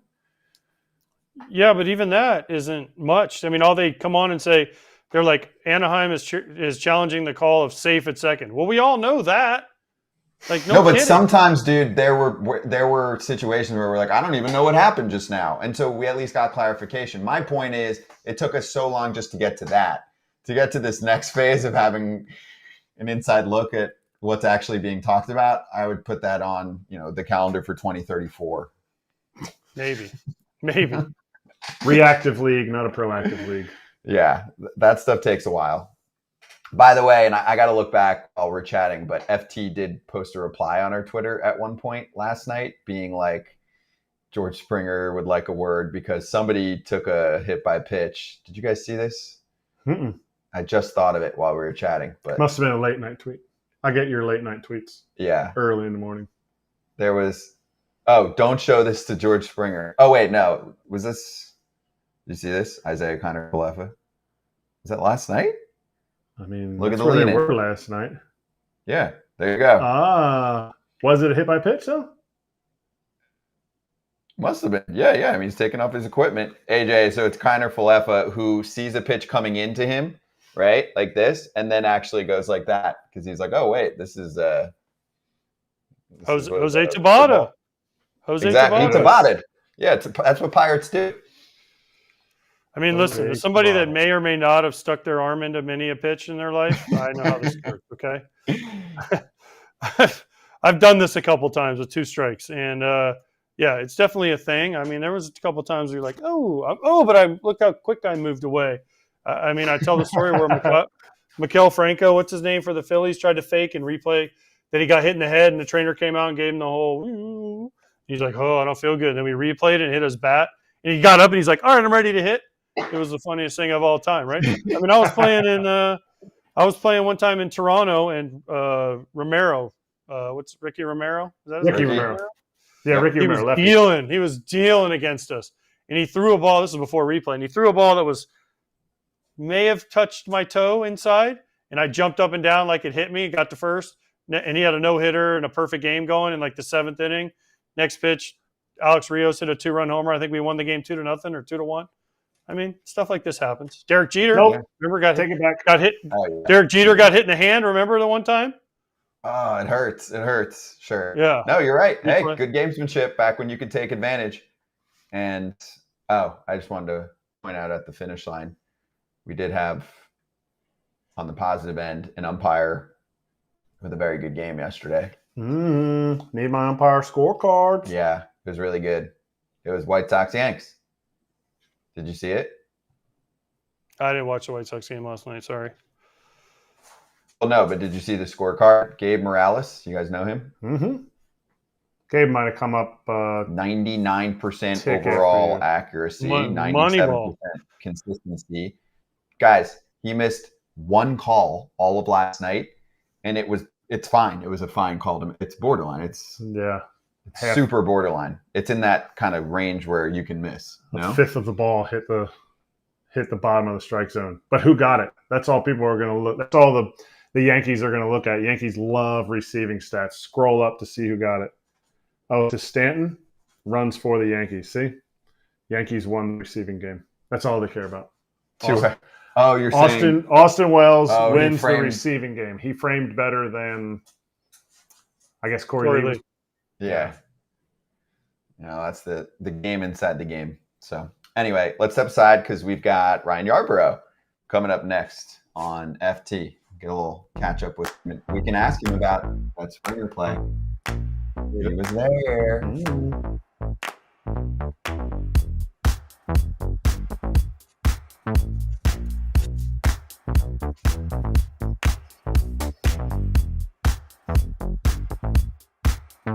When you're getting all these flurries of calls and texts, are you sitting there going, whoa, once the Tanner Scott thing drops, maybe I'm going to hear something, more from the Dodgers? Do teams react to what other teams do in trades? Or is it just, hey, this is our plan no matter what? Because as the Padres kept moving, you're like, Dodgers have kind of done some stuff. Maybe this could be a bigger move from them. Or is that it's not necessitated and you had heard about the Flaherty stuff for days leading up to it? I think at the deadline, Eric, teams can't react like that. They don't have time to react like that. The Dodgers are doing what the Dodgers are doing. They were determined to come away with a starting pitcher. And they were in on Crochet. They were in on Flaherty. They ended up with Flaherty. The Padres were doing what they were doing. They were trying to get bullpen help, and they were really focused on that. They also wanted a starter, did not come away with one, but they were operating in somewhat of a vacuum with regard to each other. And even during the offseason, when there is more time, there's not this pressure that, of course, the deadline brings. It seems to me teams do what they do, and they're not necessarily reacting to another team. Even the way the Dodgers loaded up in the offseason, right? Did the Diamondbacks and Padres and Giants just decide, now we have no chance? No. They continued adding, trying to make their teams as good as possible. So while it's human nature to react, and I'm sure there's some level of reaction in there, I don't know that it's the driving force.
Hey, it's Ryan Yarbrough, Blue Jays pitcher, joining us right now. Ryan, first off, great to see you, man. It's been a couple months. How's everything going? And I'm sure, it's a little bit of a whirlwind for you again recently. No, I appreciate it, guys. Yeah, it's been a little bit. Good to see y'all. And yeah, all throughout the trade deadline, just it's all part of it. Just the whirlwind of getting your family, everything uprooted, and kind of having to go to a new destination. Ours just happened to be in a completely different country. What's that like? Right? When you have to get moved to, a Blue Jays organization that's in a different country, what changes and what's the annoyingness meter of dealing with, the customs and whatever else is needed? Even getting a place, I would assume, is maybe a little bit more difficult. Yeah, like we were actually pretty lucky with getting a place just because they had traded so many guys. There was a couple openings that we kind of just slide right into, which made things a lot easier, especially since my wife and 2 kids are going to be there in Toronto every time we're home. So that made that a little easier, that transition. But yeah, it was more like, because we were initially thinking about like maybe getting one of our cars sent up there just to like have something to move around. And then you realize with customs and getting over the border that was going to be a kind of a process. So luckily we found a place kind of downtown, so everything's walking distance, makes that easy. But yeah, it's just more of those things. Luckily we also had both of our daughters had their passports already from the whole Korea experience at the beginning of this year. So that also probably would have been a challenge too, with them being so young and potentially not having passports, but we were in a good spot there as well. Also, you're freaking rich. You're making so much money this year. You can afford an apartment downtown. When the real grinders get traded to Toronto, they got to find a place within walking distance in Toronto somewhere. And then you're trying to grind it out with 3 kids in an apartment. It's the worst trade ever. You don't want to go to Toronto and try to find a place for your 2 kids to play. You're in the concrete jungle up there. Yeah, that was, to be fair, we're paying like half what we were in LA. So like LA was a different animal out there. So especially because we wanted a house, and at this point it's just an apartment. And like I said, they're just going to be there whenever we're home, and when we're on the road, maybe meet us or just go home. But yeah, it's enough where we're trying to find some parks and some things for them to do, burn some energy. Downtown they have that Ripley's, believe it or not, aquarium right across the stadium. So I'm sure we'll be frequenting that a good amount of times too, just to try to burn some energy. Ryan, speaking of the Blue Jays, on your Wikipedia page, it says you are a starting pitcher for the Blue Jays. Do you consider yourself a starting pitcher? Not this. No, not this at this point. No, just because I haven't had one single start this year. It's been one of those things where, hopefully I'll still be on pace to throw over 100 innings this year, which is kind of crazy to think of straight out of the pen. You don't see that really much anymore. So I think that was kind of cool, how things were going early in the year. But no, I definitely enjoyed starting, and is it something I'd like to do in the future again? Sure, but at this kind of right now, I think they've talked about building me up to throw multiple innings, but they might have actually. Oh, there we go. Yeah, you got a call. They might have been calling you about the multiple innings thing. But he got called up to the next week. About it. By the way, I apologize. By the way, it's not Wikipedia. It's actually on MLB. If you type in your name, it comes up starting pitcher. So, hey, go with it. As far as I'm concerned, you'll get paid more that way. We had Ryan Stanek on the other day saying being an opener doesn't work. So, go with the starting pitcher and then count your innings. So, last night we just talked about George Springer and the whole thing. Did the ball hit him? It looked like it hit him. We thought for sure in the bullpen that it did. It would seem pretty cut and dry to us. They're showing the replay. It's all right, cool. All right, they didn't see it, they didn't call it, but all right, cool. He'll get first base, and we'll kind of go from there and kind of continue the inning. And then when it did, you kind of saw how everything escalated. I don't know. I think I saw something where they said they couldn't definitively see that it hit him. From the angles we did, the ball completely changed directions on him. So I don't know. It was just very strange in how that one kind of seemed to slip through the wire there. Did Manny say anything? I don't. There's George going out. Did George say anything? Did Manny say anything to him? Because I've never seen. It's been years since I played with George, but he seems like the same guy. Just always hey, what are you guys doing? I'm just bouncing around. And he blacked out. Yeah. He blacked out. Yeah, from the little bit of time I've been here, he's been super laid back, always has a good time. But yeah, I've never seen that from him, especially when the fact I think everybody was even watching the video on the field, you're okay, this is pretty standard. He's gonna get first base, and when I think you miss something like that, and especially when you're the guys I know when it hit me, you see the ones where guys kind of stick their arm out or or like they just kind of like try to like play it off, or like that one seemed pretty cut and dry. So yeah, I've never seen him like that before, even playing all the years playing against him. So yeah, he was pretty adamant about it hit him, and like it just seemed like it from everybody on the field too. We tried to like turn around to see like some of the people's reactions around us, and I think everyone was kind of a little bit in disbelief on that one. Do you get pissed when you get 2 strikes on a dude and he sticks his elbow out?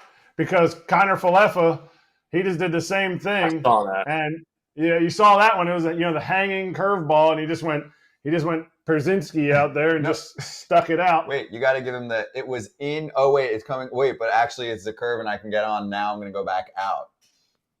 Yeah, that was especially because like when that's like I feel like half the reason guys wear elbow guards now is like they can just use it to their advantage and just kind of like because they're not going to feel anything at that point.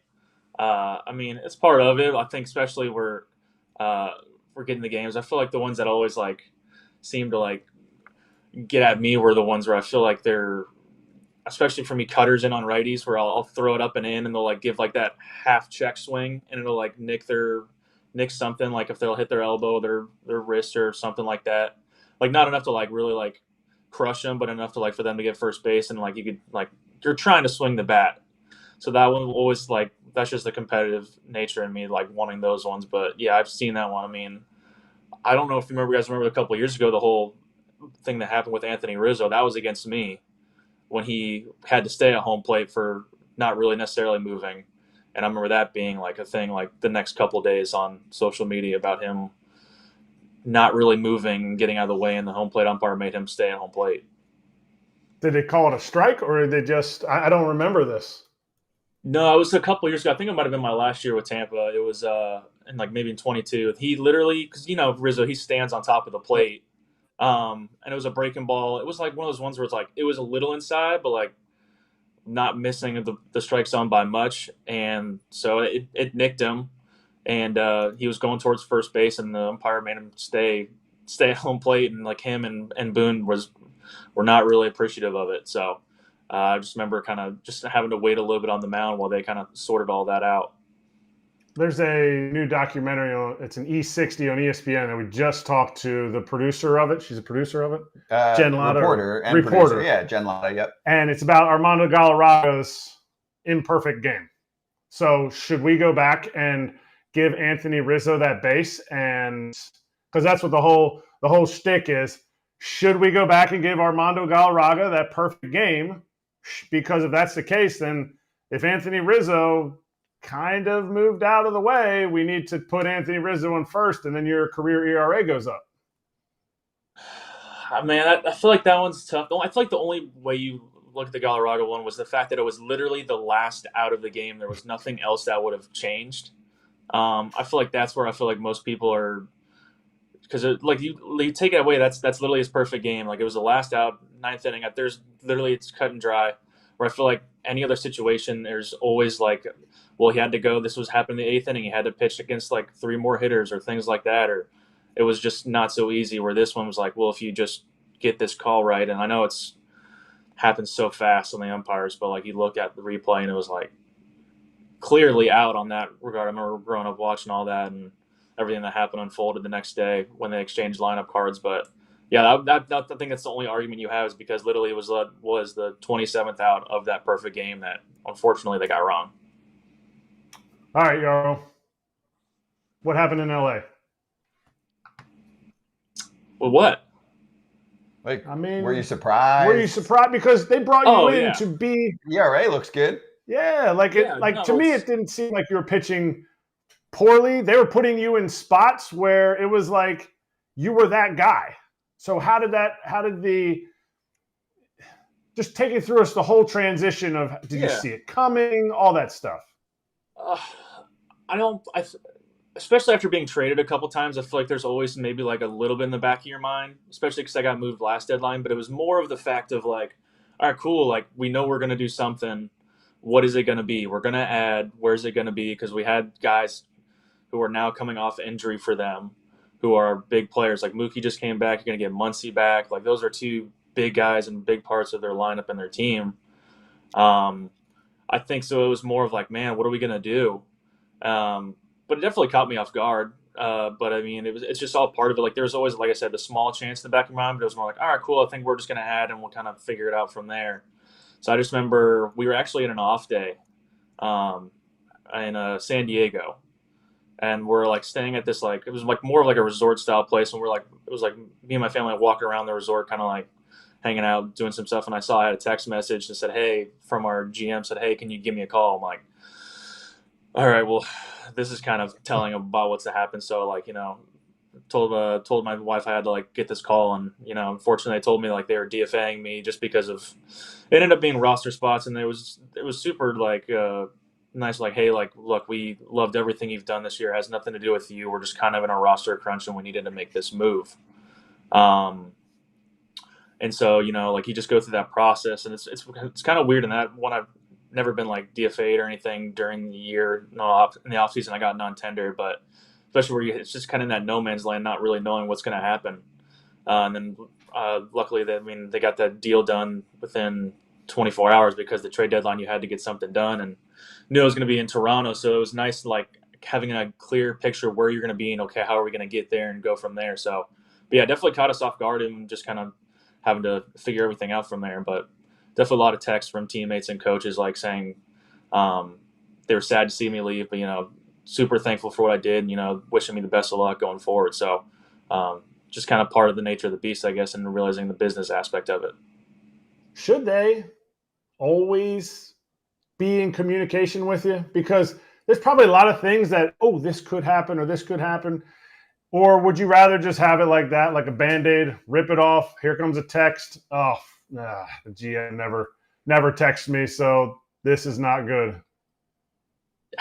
I think it's weird because I feel like most of the time if you're like on a team that's not in contention, like you're kind of like you obviously already know that fact of like, or they'll talk to you like, hey, we're probably going to move you. We'll see how things play out, or your agent will reach out and be like, hey, kind of what do you guys think, and things like that. So you kind of have no on that end, but like normally when you're on a contending team, it's normally like, okay, what are we going to add? Not necessarily like take away from the team. And I know, like I said, we already had kind of a roster crunch, and we had so many guys in our bullpen that were throwing well, and I don't think really anybody really had options.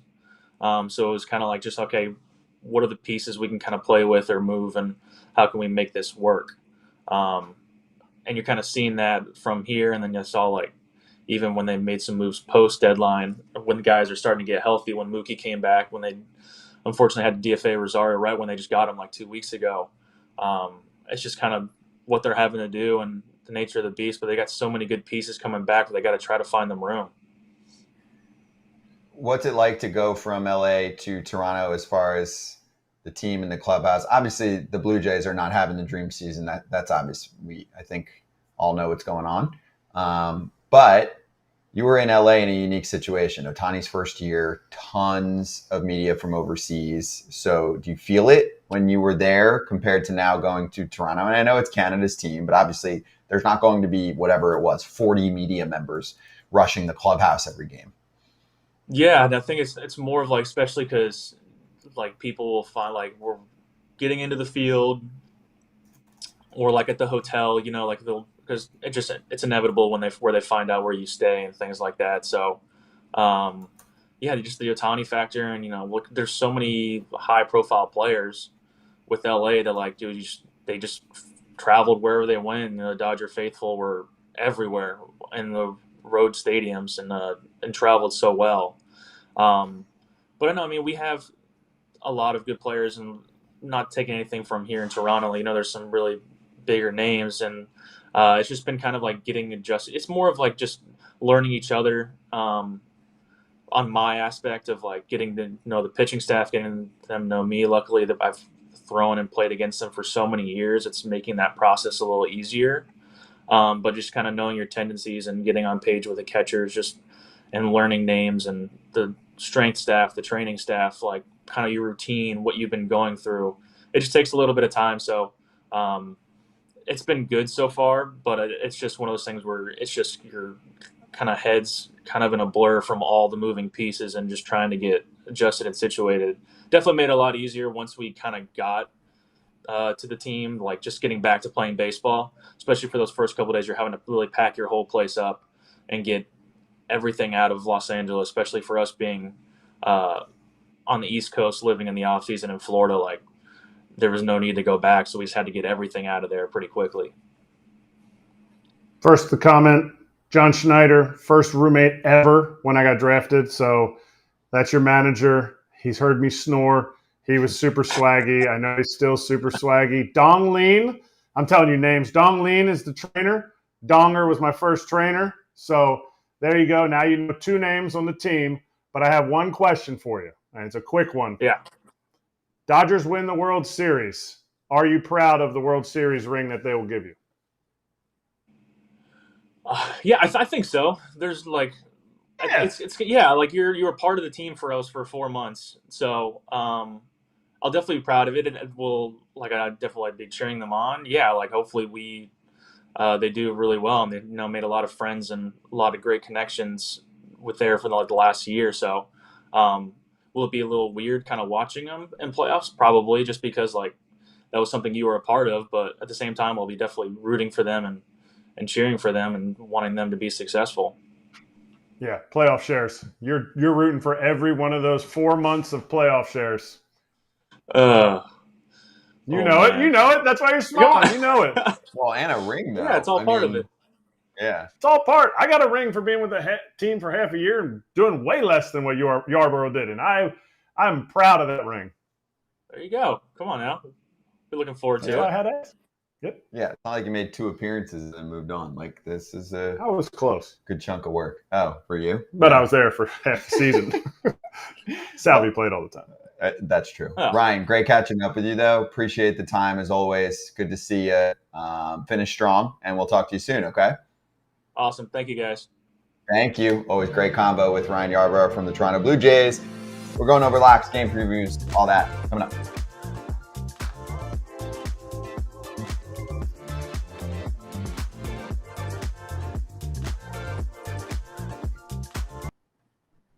I know this was kind of a joke on Twitter last night, but I actually want to take a serious angle to this. AJ, do you think that Erik Kratz deserves to be invited to the Yankees old timers game? He got some attention for this tweet last night. Said another 36,000 views. Well, Whippity wee. It's no TikTok 1.5 milli or 2.5, whatever it is from you, but another old timers game, and I'm not invited again. He was saying this in jest, but what do you think? He should go to the old timers game. Why? Because they're not having one. They're not playing a game. So, Eric, you could show up and play by yourself while everyone else does all the other stuff, because they're just having an old timers day or whatever it is. They're not having an actual game. So, yeah, sure, Eric, I think you should be invited to the game. What's the cutoff? Should I be invited to a Red Sox old timers game? I never got an at bat there, but I was a Red Sox for 2.5 days. No? Mm-mm. Okay. Got to play. I think I have a better shot for sure at a Red Sox old timers game than you do. I think your shot is thin, slim to none. What are the qualifications to get invites? Well, usually you have to play for a little bit of time there. You just can't. I think is 32 at bats enough? Is 20 games enough? Oof, that's thin. That's thin. That's because then you're dipping into. You're dipping into like, did Daniel especially Nava someone play like the for Yankees? Like, right. Yeah, but I think I'm like third on the all-time batting average list of all-time Yankees with over 31 at bats. Yeah, exactly. But AJ, for you, obviously White Sox Twins put that away. But any other teams, do you feel like if you didn't get invited to something, you'd be like, huh? Atlanta, Texas. No, Atlanta's invited me back. Texas has done some stuff. They're cool. Red Sox, Giants would be, although they did retire my number in San Francisco, so I don't know. That one might be a little weird. Maybe Red Sox, but I got along with the people at the Red Sox. It just was more the manager and the front office people, I think, that more had the thing with me, and they weren't ready to go to a youth movement, Christian Vasquez. So, listen, I had no hard feelings towards them at all, towards the Red Sox. I was happy when they released me, so I got to go to the Cardinals, and that was great. Playoff run, yeah. Yeah. True. Good move. Listen, the Braves should invite me back. 2015 Braves Player of the Year, voted on by the reporters. So, yes, I should. There you go. So what's the prerequisite? Because if that's the case. I'm not getting invited to any old timers games. This Cashman, sucks. call me. Need it.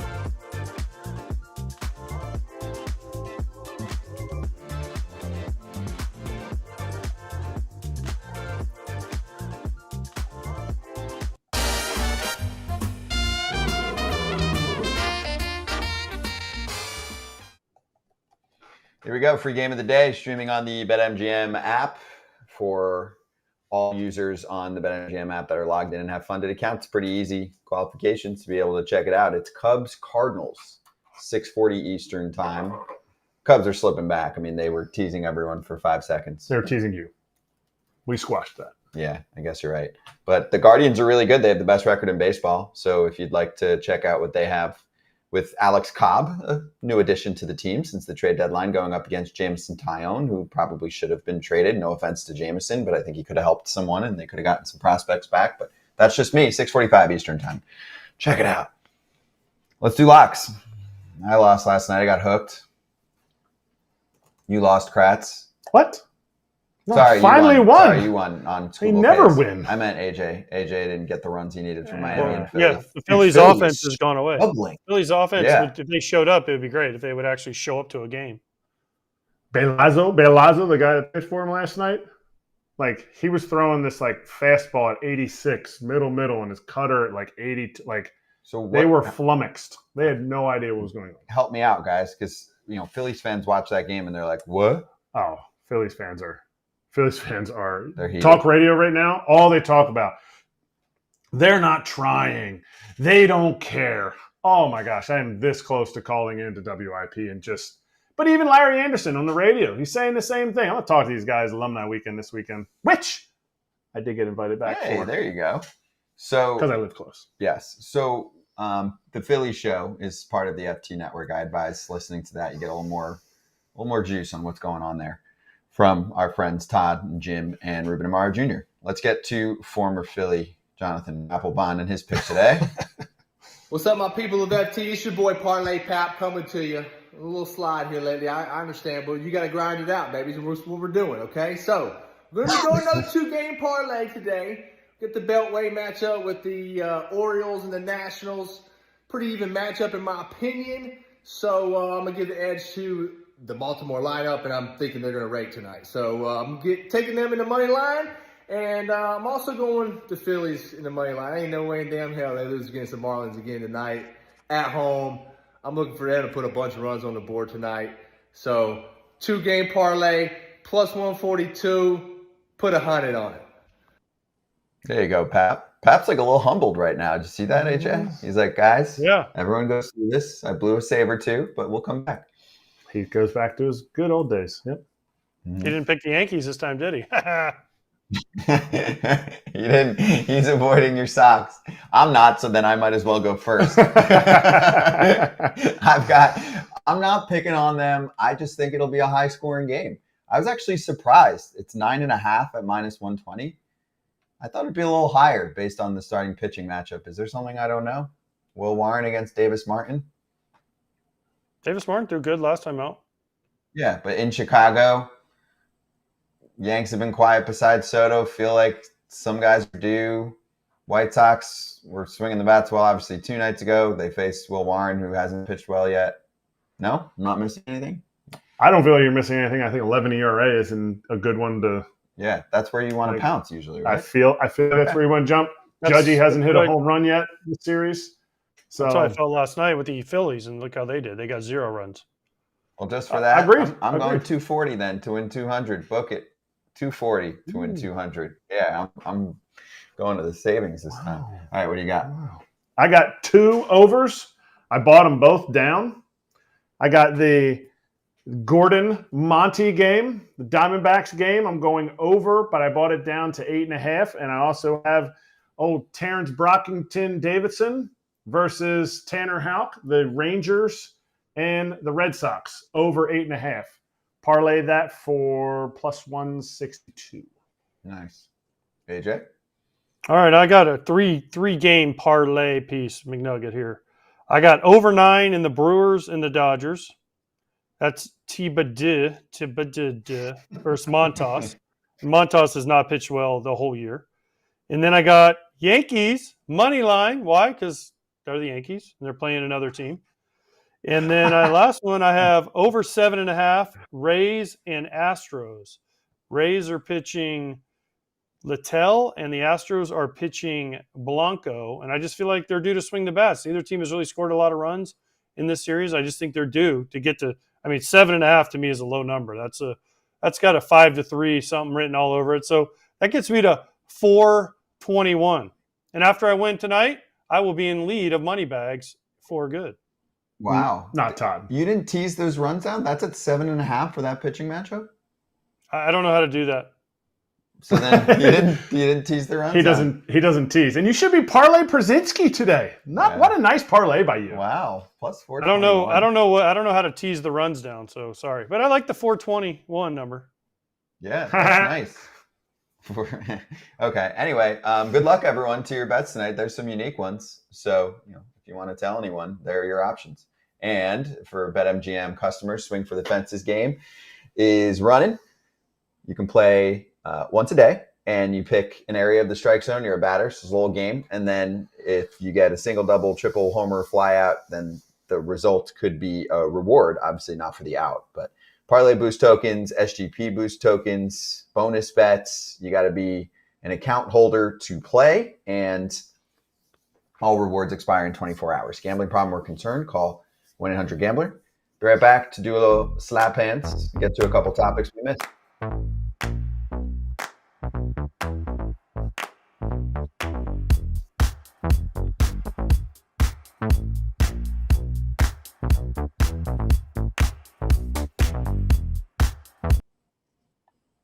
All right, here we go. A couple questions that we didn't get to from earlier.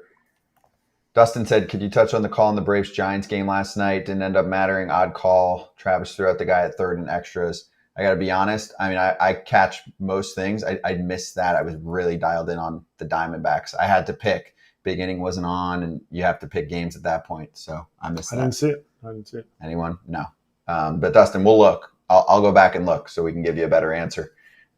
Colossal with a couple things said, 1, did anybody pick up Rosario? And 2, is Clase Cy Young winner this year? We covered Clase and how we put him high up but not there. Rosario, you guys maybe correct me if I'm wrong, he gets DFA'd by the Dodgers. You can't get traded anymore, but you go through the dump deadline process, right? So worst team gets to claim first if they want, and then you go up the line?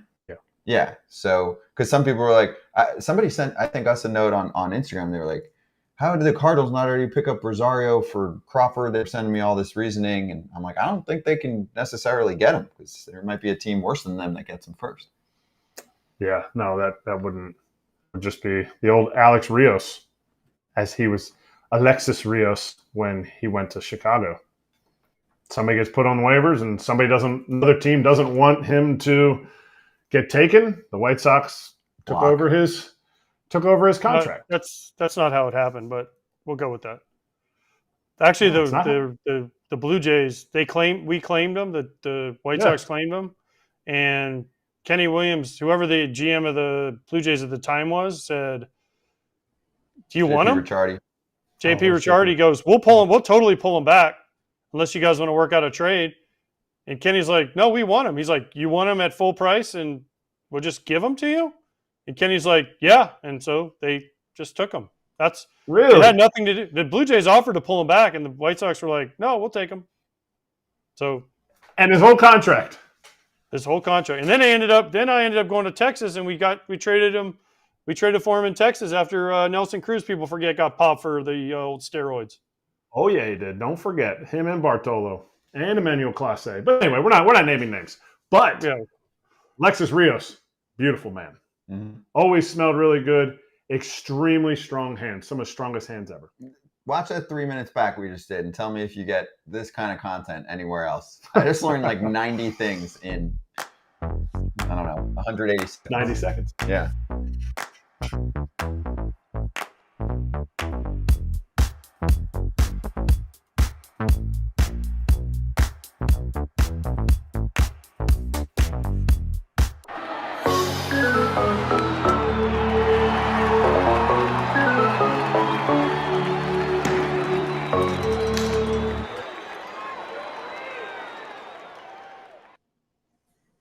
Did you guys see George Kirby's ERA get a favorable bump back down?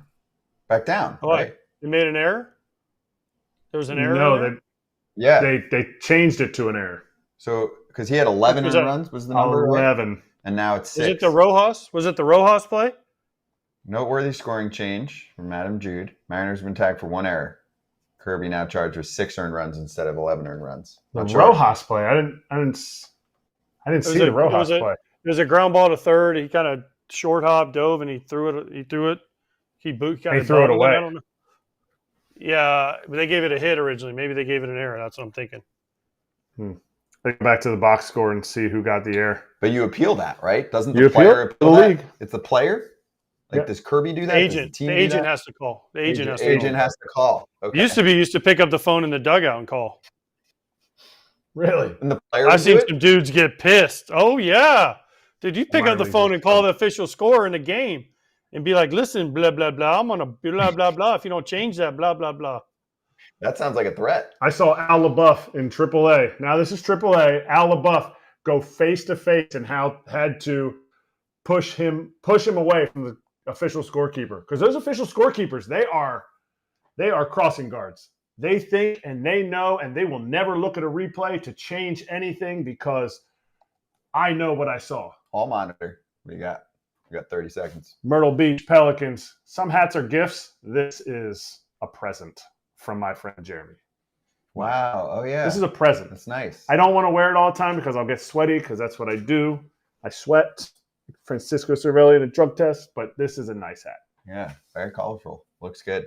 I'll give it an A, especially because of the meaning of it. Yeah. It's always going to have a special place. Exactly.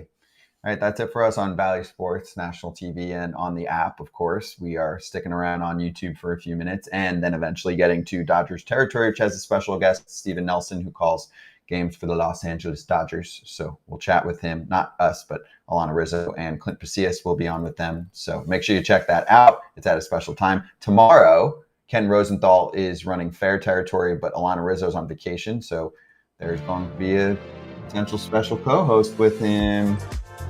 Special co-host, maybe, at 12:30 on the YouTube channel. Not See me. you Thursday. Voting Kratz.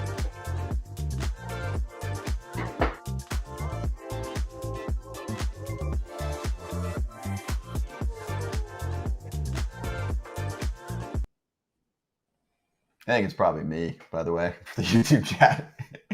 You stay on with us after you get to see. I think You don't think me or AJ can host? I think you guys could. I would love to see that. I think if the funny thing would be if I pop up for fair territory, or not me, if we tell Ken I'm going to co-host, but then AJ pops up for a surprise and he's on instant. Eye roll. Instant eye roll. From He would see the video and he would see AJ's screen. He'd be like, "Hey AJ."